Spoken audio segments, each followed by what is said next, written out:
उनकी चट मंगनी और पट ब्याह हो गया, इसे आप इंग्लिश में कैसे कहेंगे? इसी तरह के कुछ इंटरेस्टिंग हिंदी सेंटेंसेस को इंग्लिश में कैसे कहा जा सकता है, आप इस वीडियो से सीखेंगे। तो देखिए, इसको कैसे कहेंगे। हमें मतलब पे जाना होता है, मैसेज पे जाना होता है जो हमें कन्वे करना है।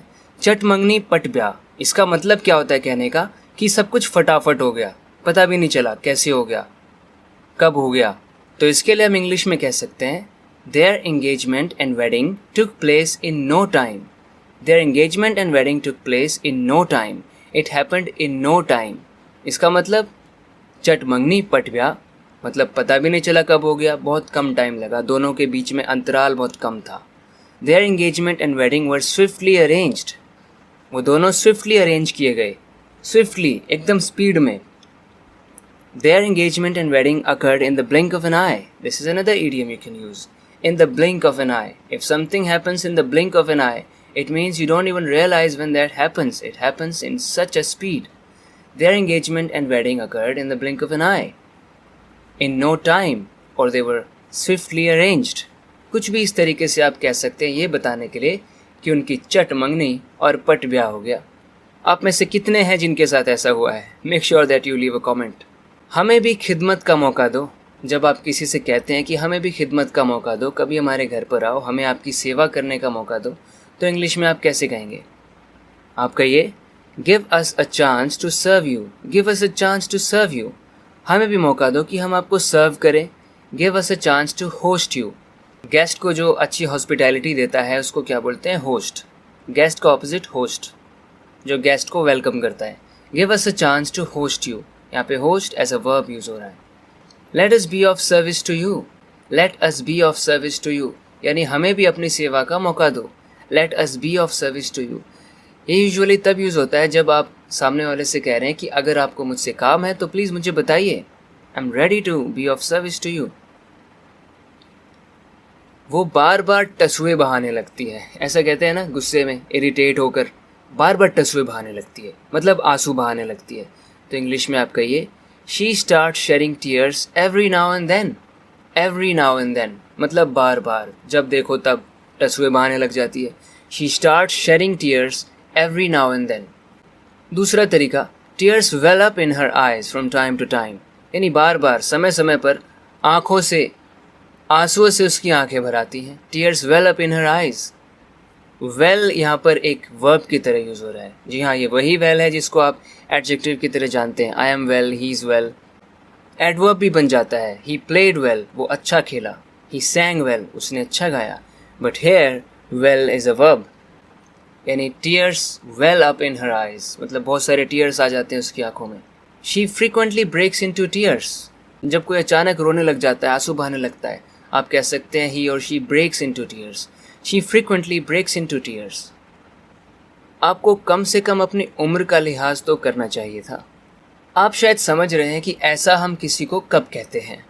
इंग्लिश में आप इसे कह सकते हैं You should have at least considered your age. अपनी एज को तो कंसिडर कर लेना चाहिए था, एज के बारे में सोच लेना चाहिए था। You should have at least considered your age.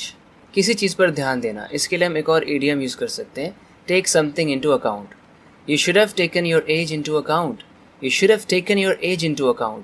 मतलब एज के बारे में आपको सोचना चाहिए था, सोच विचार करना चाहिए था।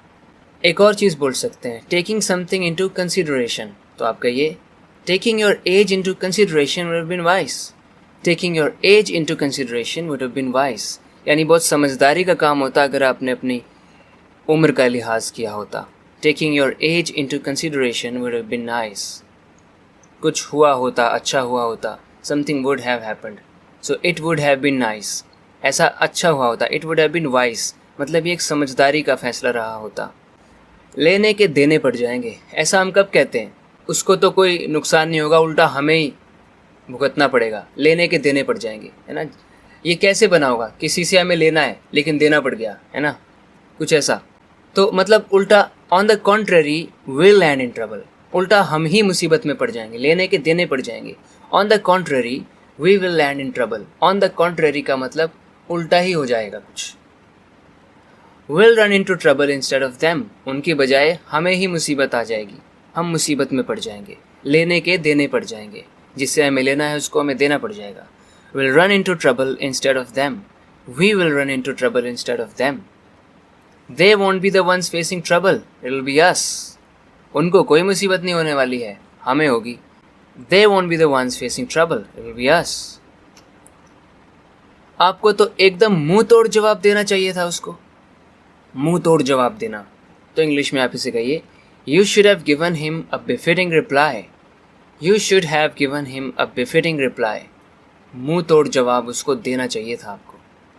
सही जवाब देना चाहिए था, करारा जवाब.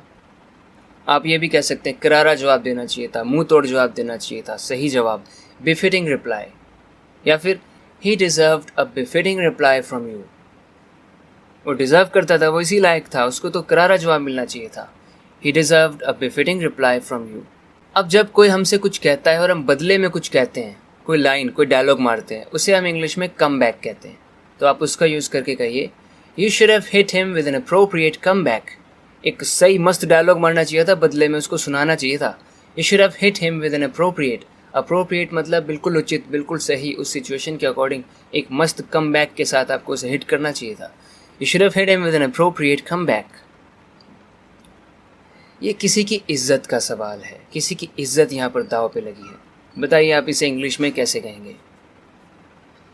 आप इसे कह सकते हैं Someone's honor is at stake here. Someone's honor is at stake here. किसी की इज्जत यहाँ पे दाव पे लगी हुई है, किसी की इज्जत का सवाल है. Someone's honor is at stake here.